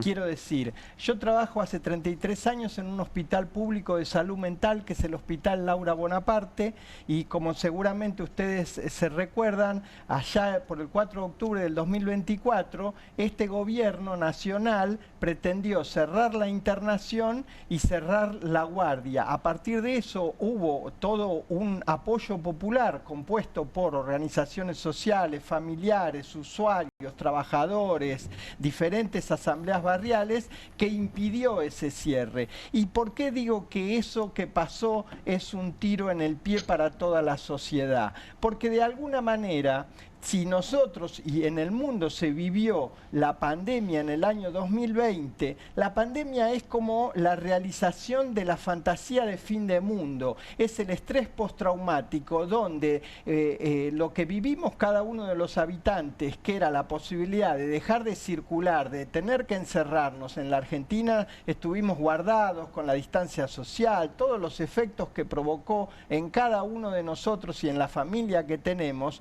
todo ese cambio. ¿Cómo pensar que después de eso no vengan situaciones que den lugar a las pandemias que tienen que ver con cuestiones de salud mental? Los trastornos de ansiedad, las conductas autolíticas, es decir, la sensación de desasosiego. Entonces hay un montón de cosas. Y ustedes piensen lo que se vive hoy en la Argentina con las políticas neoliberales que estamos viviendo, donde la gente dejó de preocuparse por la posibilidad de recreación y pasa a preocuparse porque no llega a fin de mes, porque no puede pagar el alquiler, porque no puede pagar los servicios, es decir, un montón de cosas. Es decir, en el hospital, recuerdo el caso no hace mucho, un señor jubilado que vino como orientación orientación familiar por su hija que tiene una descompensación psíquica, y empezó a venir como una orientación a padre que tiene un hijo con una descompensación psíquica, pero en el último tiempo empezó a plantearse las dificultades que tenía para llegar a fin de mes y empezó a pensarse con la posibilidad de quitarse la vida. ¿Por qué? Porque dice, yo no puedo, mi hija ya tiene bastantes problemas, yo no puedo cargarla a ella con un problema más, entonces yo dejo de ser útil a este sistema, me plancharon la jubilación y estoy pensando en la posibilidad de terminar acá. Eso le pasa a un jubilado que se atiende en un hospital público. Imagínense, nosotros atendemos personas que no tienen garantizado dónde van a dormir a la noche. Entonces, nosotros tenemos una concepción de salud integral. ¿Qué quiero decir? No alcanza solamente con el equilibrio psíquico, porque también la concepción de salud integral es si tengo trabajo, si tengo ingresos, si tengo familia que me acompaña, cómo está, dónde voy a dormir, si tengo accesibilidad al sistema de salud. Y todo esto que nos está pasando en la Argentina da cuenta de esa inseguridad. Hoy leía un informe que una sociedad de bioética y derechos humanos dio cuenta de los efectos en la salud del decreto 70/23. Dice que cambió el paradigma de la salud, dejar de pensar la salud como un derecho, a pasar a quedar del lado de la mercancía, es decir, que y a partir de eso se generan un montón de cuestiones, como puede ser que si no es un derecho la salud, la accesibilidad al sistema de salud no es un derecho, entonces ya no depende, se baja el presupuesto, ya no hay políticas de salud, se habla del presupuesto 2026 donde van a bajar el 76% la medicación para personas con VIH, TBC, entonces todo eso recarga. Imagínense una persona con problemática de salud mental, que tiene un desequilibrio, que tiene fragilidad, y muchas de estas cosas son tratamientos abortados. Bien. Porque si vos no das lugar a la accesibilidad al sistema de salud, entonces esa persona no toma su medicación. Y si no toma su medicación, le pasan estas cosas. Puede ponerse agresivo, pero porque son tratamientos de salud mental abortados. Alberto, queremos escucharte también. Gracias por estar ahí. Entiendo que además me estoy enterando que está en Italia, es muy tarde allá. Así que muchas gracias, Alberto, y te escuchamos. No, gracias. Quise estar porque me parece que es un tema sumamente importante, un tema que cada vez que aparece una cuestión de este tipo, que no son muchas, por eso son noticias, ¿no? Empiezan a decirse cosas que no son, especialmente en contra de la ley, la Ley Nacional de Salud Mental. Yo estoy justamente en Italia en este momento, hoy terminó un congreso sobre salud mental, y vengo de Portugal también con otro congreso de salud mental. Y todos van en la misma línea, digamos, ¿no? El cierre de los manicomios y los abordajes en la comunidad.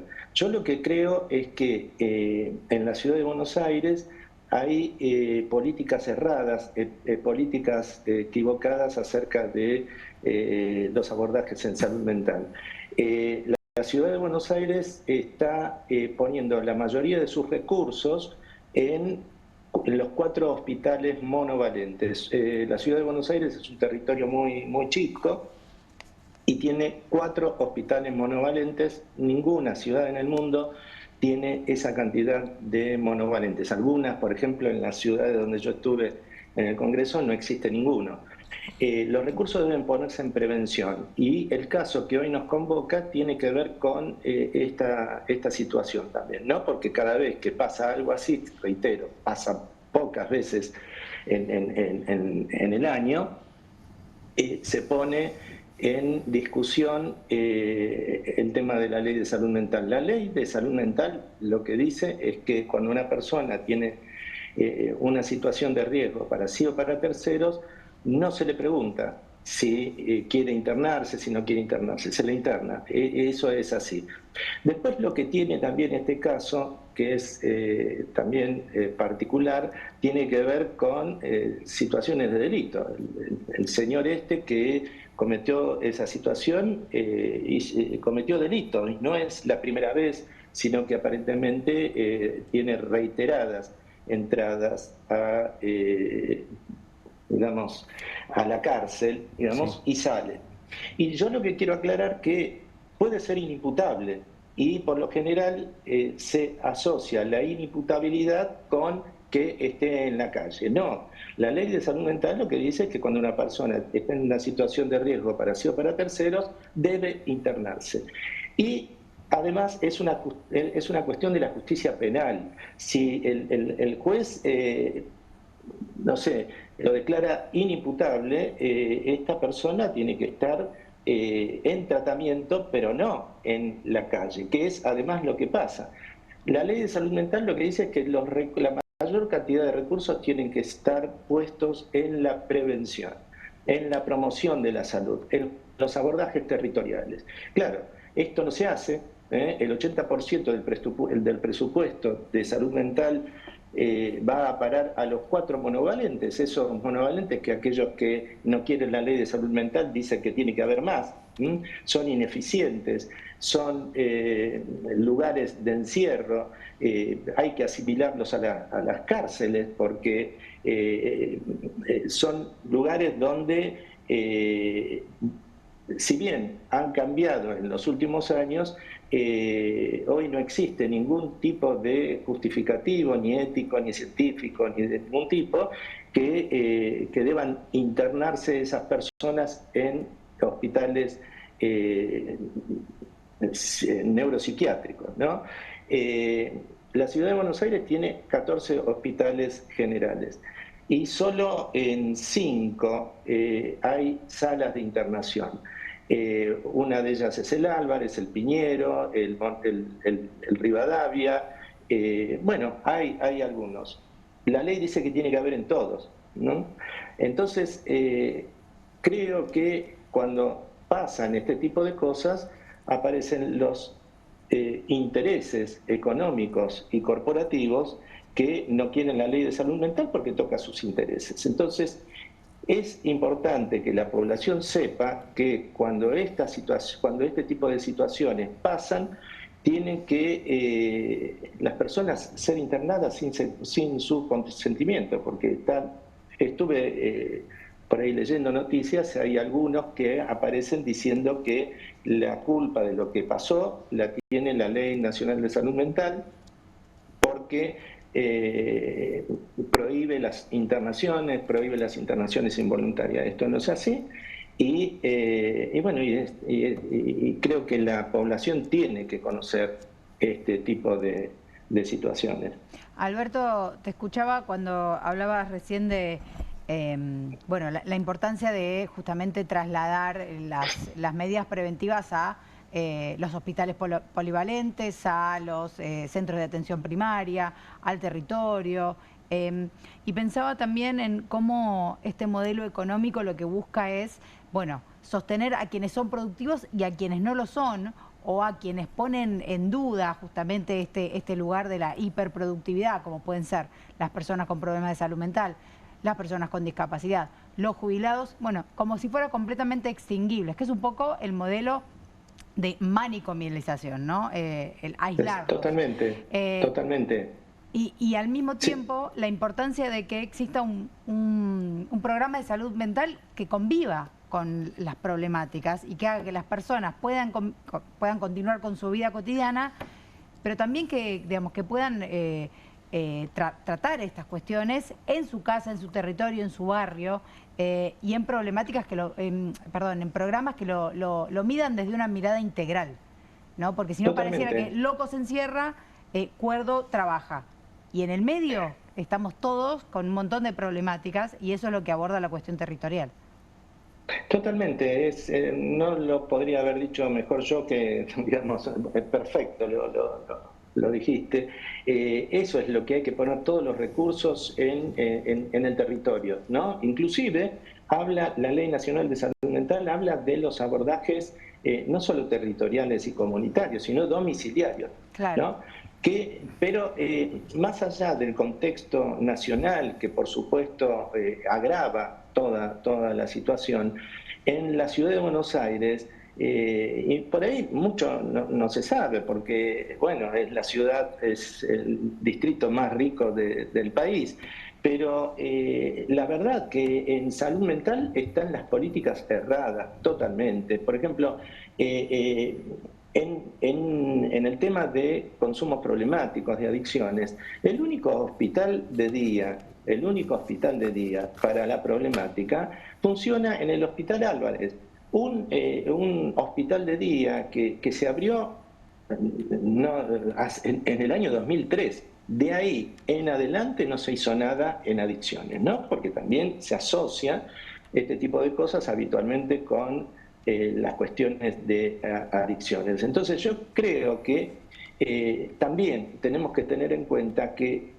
el sector privado tampoco está haciendo demasiado, digamos, en el tema de salud mental, porque la ley de salud mental es para el sector público y sector privado. Por ejemplo, si yo tengo una crisis hoy de salud mental, por más que tenga una prepaga, no hay ningún hospital privado, bueno, salvo el italiano, que es otra historia también, que viene de Mauricio Goldenberg, digamos, justamente allá en la década del 70, no hay ninguna clínica privada, ningún sanatorio privado que tenga salas de salud mental, y a mí me internarían en una clínica psiquiátrica, algo que está prohibido de acuerdo a la ley, justamente por todo lo que decía la compañera recién, ¿no? Que tiene que apuntarse todos los recursos a lo territorial, lo comunitario, y cuando es necesaria una internación, se debe realizar en hospitales generales, porque como decía antes, no existe ningún motivo para que una persona hoy, con el avance de los psicofármacos, la psicoterapia y los apoyos necesarios, una persona tenga que estar aislada e internada en un lugar diferente al resto. entonces me parece que esto también tenemos que tenerlo en cuenta, y que la población, la ciudadanía, sepa cuáles son sus derechos, porque por lo general no se los dice, y la Ley Nacional de Salud Mental no se la conoce. Alberto, te dejamos descansar. Muchas gracias por haber conversado con nosotros este rato. Que tengas buenas noches. Chao, buenas noches y gracias por el llamado. No, por favor. Muchas gracias, Alberto. Nos quedamos con vos un par de minutos más, Alejandro, para que nos cuentes, bueno, cómo es, además, trabajar hoy en el Bonaparte, ¿no? Porque sabemos que ha sido uno de los hospitales especialmente atacados, bueno, por esta gestión y en realidad por gestiones anteriores también, ¿no? Sí, concretamente le han pegado al modelo de salud integral Laura Bonaparte, que es un modelo, como bien decía Alberto, es un modelo donde no solamente se trata de que el psiquiatra o el psicólogo atiendan al paciente, sino también hay una serie de disciplinas que también acompañaban fuertemente lo que es un modelo de salud que aloja trabajadores sociales, terapistas ocupacionales, enfermeros, licenciados, doctores en medicina general. Es decir, cuando la persona llega al hospital, tenía una serie de cuestiones de abordaje donde se trataba de acompañar, porque vienen bastante rotos, digamos. Entonces la idea es que no alcanza solamente con darle tal o cual medicación, sino además una serie de cuestiones de orden social, de orden habitacional. Es decir, hay que recomponer un montón de cosas, los lazos familiares, los lazos con la comunidad, y ahí la musicoterapia, y ahí el terapista ocupacional, los enfermeros acompañaban fuertemente ese modelo. Nosotros teníamos alrededor de 600 trabajadores antes de octubre del 2024. El hospital funcionaba a pleno. Entre otras cosas, teníamos 8 odontólogos que estaban en un proyecto de poner prótesis a los pacientes usuarios de nuestro hospital de manera gratuita. De los 8 odontólogos quedó un solo odontólogo. Teníamos 11 médicos generalistas que trataban la salud integral, y tenemos ahora 3 médicos que han quedado de esos 11.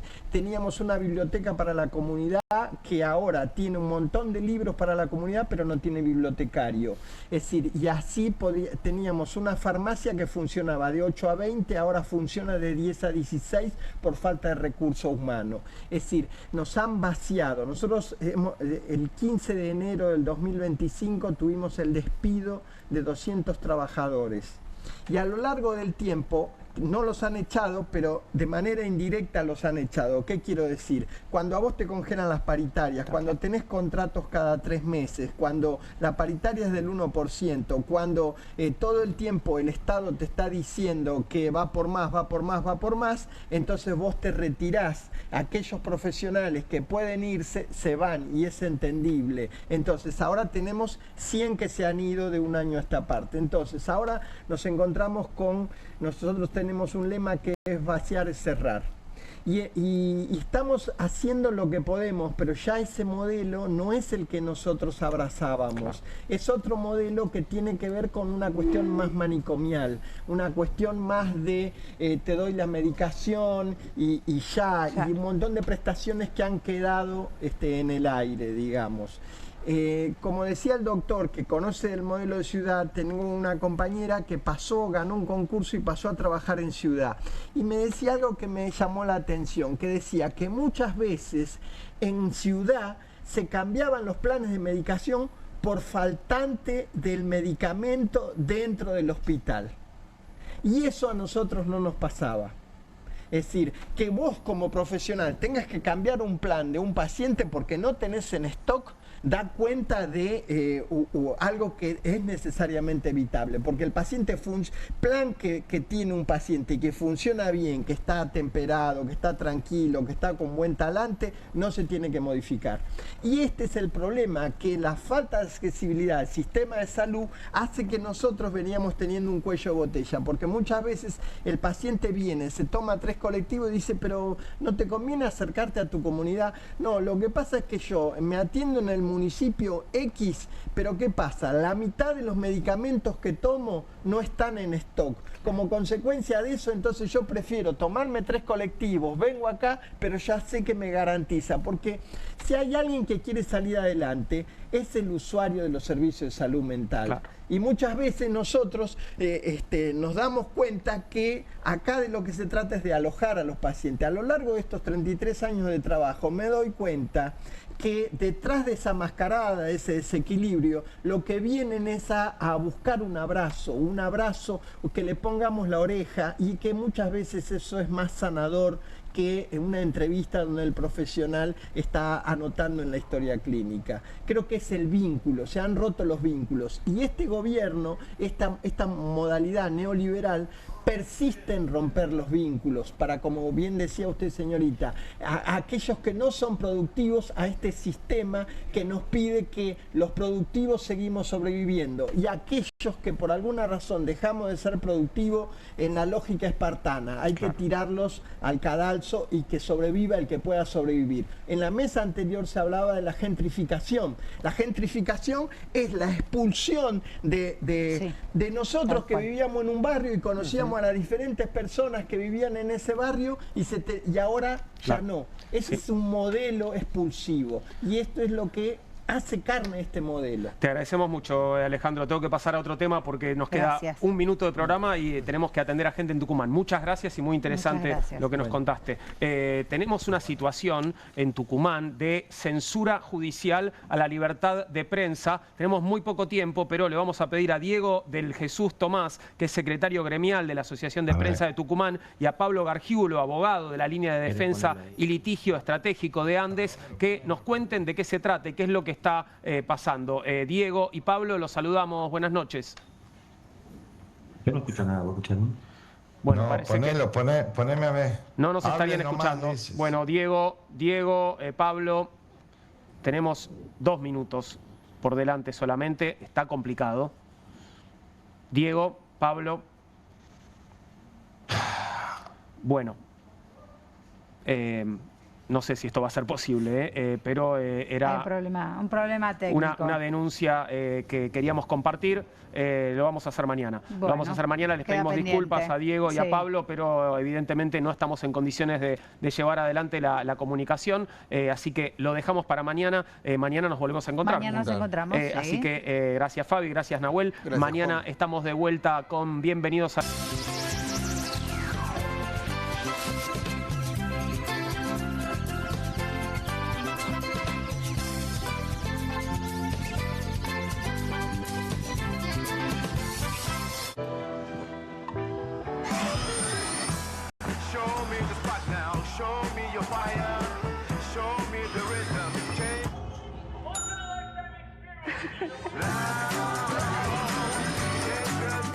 Hay casa, hay freezer, hay helado, hay serie, hay sillón, hay bonobón helado, hay amigos, hay reunión, hay postre bro, hay cumple, hay bardo, hay mogul helado, hay postre, hay palito, hay helado chocotorta.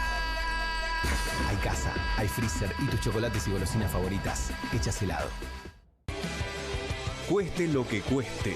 El primer streaming de Perfil.com, conducido por Román Yuch junto al Doc Juan Heruela, los periodistas Marcelo Mármol Moura y Lucas Buceta. Información deportiva, opinión y análisis. Cueste lo que cueste. De lunes a viernes, a las 10 horas, por Bravo TV.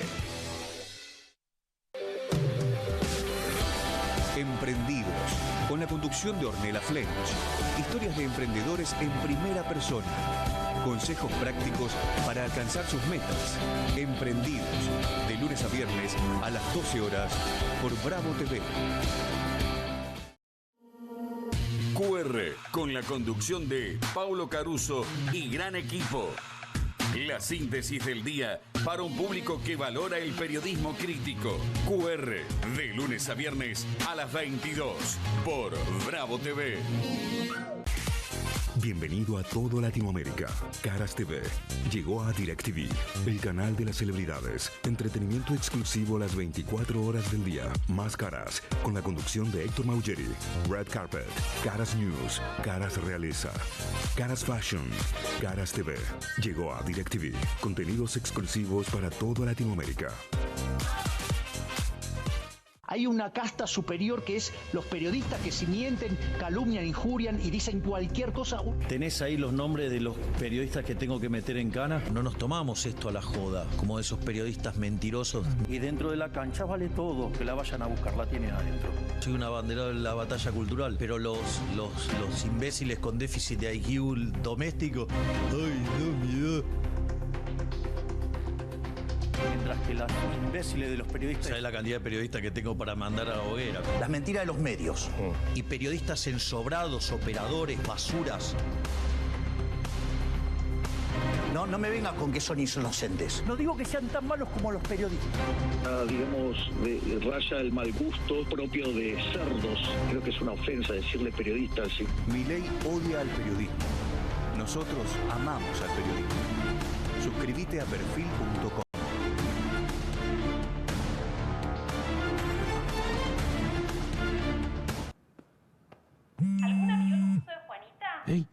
¿Aburrida de la rutina? Con el Deco 4K de Telecentro, con tecnología Android TV, disfruta de películas, series, juegos y mucho más a este precio increíble. Telecentro, conectando con vos.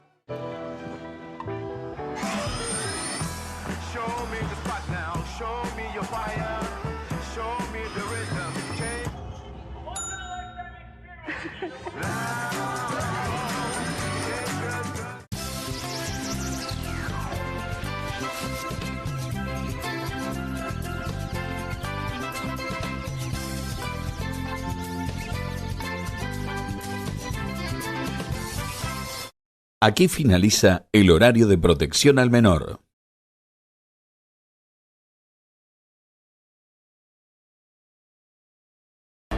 Buenas noches, Pablo. ¿Cómo andas, Juan y ¿Cómo Natalia? estás? ¿Todo bien? ¿Vos? Sí. ¿Querés que hagamos un acuerdo? Parece. Me encantaría que hagamos un acuerdo en los términos en el que te voy a contar ahora. Bueno, si está querés. bien. Hagamos un acuerdo. Bueno, muy bien. ¡Oso! ¿Viste lo que pasó, no? Mirá cómo funcionan las cosas. Bueno, así viene la mano. Así son los acuerdos. Ah, puede ser. Y no los estamos entendiendo. Sí. Bueno, parece. en un ratito nos vamos a meter, Juan, con desde ya la historia del día, que tiene que ver con esta suerte de acuerdo macro, que es una suerte de, al mismo tiempo, marco de intenciones de cómo Argentina y Estados Unidos van a decidir cuestiones de producción, de aranceles, de comercio, de reglamentaciones. O sea, es un acuerdo que es el marco para otros acuerdos que vamos a meter adentro. Claro, pero en realidad ese marco ya dice un montón. Es una cancha inclinada a, te diría, una cantidad de grados difícil de revertir. Hay algo que yo deba saber con urgencia porque no tengo los detalles y me tengo que ir a casa, tengo que cenar. Sí. Digo, puedo comer tranquilo, puedo poner la tele y verte, digo, o cambia alguna condición. No te va a cambiar nada en este momento. Mientras Ok. vayas a tu casa, no. Perfecto. Vamos a ver cuándo sí. Hoy llené el tanque. Pero ¿Estamos sí, bien? sí, no empecemos con eso Ok. porque ya nos volvemos Ok. locos. Bien. Pero sí déjame recordarte que yo te dije que los duendes y los elefantes éramos nosotros. Te lo dije con claridad y vos no me quisiste bueno. escuchar. Si puedo elegir, yo prefiero ser elefante. está bien. O sea, no sé cómo que somos nosotros. Medio que somos los duendes, sí. Ah, ok. Quedamos siendo los duendes del asunto. Bien. Ahora nos vamos a meter en eso, pero insisto. Viste, nosotros tenemos un dicho aquí con el equipo. Cuando Irene Hauser se ríe, ella dice, me río de los nervios. Claro. Bueno, es parecido lo que acaba de ocurrir. Te Para diría- no llorar, dicen algunos, me Sí, río para no llorar. exactamente. Sí, sí. Yo tengo un par de preguntas para hacerte, en serio, Sí. Digo, porque bueno, acuerdo bilateral entre Estados Unidos y Argentina.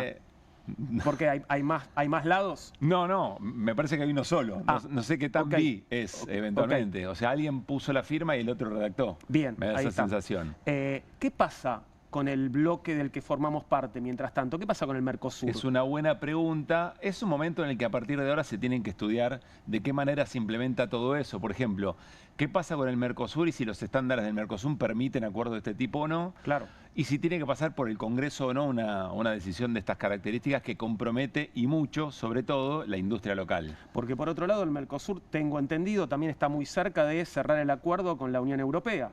Sí, no ¿No? sé qué tan cerca, pero venía camino a eso. Siempre hubo una disputa de que los países pudieran hacer acuerdos bilaterales dentro del propio Mercosur. Pero a ver, de lo que se trata en definitiva es de proteger o desproteger lo que nosotros producimos, las cosas que tenemos como diferenciales de otros países. Y en ese contexto nos va el trabajo, nos van los salarios, etcétera, Claro. etcétera. Y no estaríamos protegiendo lo que producimos entonces con este acuerdo. Lo que estamos viendo en este acuerdo es que con mucha claridad se benefician intereses de Estados Unidos, que es un país con el que competimos en un montón de aspectos. Tengo el lado bueno de esto, porque si no estamos protegiendo lo que producimos, Sí. recién estuvo Pablo Berkovich con nosotros Sí. y nos informaba que estamos produciendo cada vez menos, entonces es menos lo que no estamos protegiendo. Sí. Miremos el lado bueno. Claro, puede ser. Lo que pasa es que todas las consecuencias de estar produciendo ya menos van a ser peores, digamos, ¿no? Qué lástima. Pero bueno, de eso se trata. Es un día, no sé si decir histórico, pero la verdad que no es un día más, me parece, en nuestra historia. No, los días que son históricos no necesariamente son buenos, digamos. Son No, históricos por un motivo o por supuesto. otro, ¿no? Sí, sí. Habrá que ver, insisto, seguir leyendo letras chicas, ver cómo esto se termina de implementar.